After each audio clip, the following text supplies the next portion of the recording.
Kembali di berita utama, saudara, seorang juru parkir liar memukul petugas dinas perhubungan Kota Makassar, Sulawesi Selatan.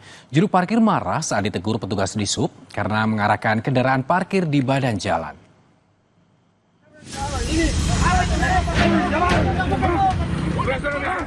Seorang juru parkir melakukan pemukulan terhadap petugas Dinas Perhubungan Kota Makassar. Pemukulan itu terjadi karena juru parkir tidak terima dirinya ditegur saat mengarahkan kendaraan untuk parkir di badan jalan yang dianggap mengganggu lalu lintas di sekitar tempat konser musik hari Minggu lalu. Juru parkir itu melayangkan pukulan ke petugas Dishub. Sempat terjadi keributan, namun keduanya dilerai oleh polisi lalu lintas. Pelaku pada saat itu melakukan memarkir kendaraan ada beberapa kendaraan yang disuruh parkir di badan jalan, sehingga ditegur oleh dinas perhubungan, petugas dinas perhubungan, sehingga merasa tersinggung dan terjadi kesalahpahaman, kemudian berbentuk melakukan penganiayaan kepada. Pelaku pemukulan kini menjalani pemeriksaan di Mapolrestabes Makassar. Arif Tirtana, Kompas TV, Makassar. Seorang calon siswa TNI AD asal kota Ternate, Maluku Utara meninggal dunia saat mengikuti pendidikan militer di Pusat Pendidikan Infanteri Cipatat, Bandung.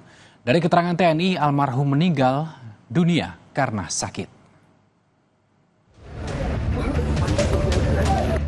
Seorang calon siswa TNI Angkatan Darat Muhammad Dehan yang tengah mengikuti pendidikan militer di Pusat Pendidikan Infanteri Cipatat, Bandung, Jawa Barat meninggal dunia pada Senin 11 Agustus 2025 lalu. Dan Pusdikif Brigjen TNI Zaiful Rahman menyebut almarhum yang saat itu tengah mengikuti pendidikan jatuh sakit hingga akhirnya meninggal dunia. Jenazah almarhum telah dipulangkan ke kampung halamannya pada Selasa pagi. Almarhum adalah siswa Dikmaba yang akan dididik menjadi bintara TNI AD. Di tengah perjalanan beliau sakit dan meninggal dunia. Pihak keluarga menerima kabar kematian almarhum pada Senin sore. Keluarga mengaku baru mengetahui penyebab kematian dari penjelasan dan Pusdikif. Mereka berharap ada keterangan lebih rinci mengenai penyebab kematian almarhum. Hasil visum tadi ada Pak Jenderal serahkan ke Kementerian, tapi saya belum periksa juga.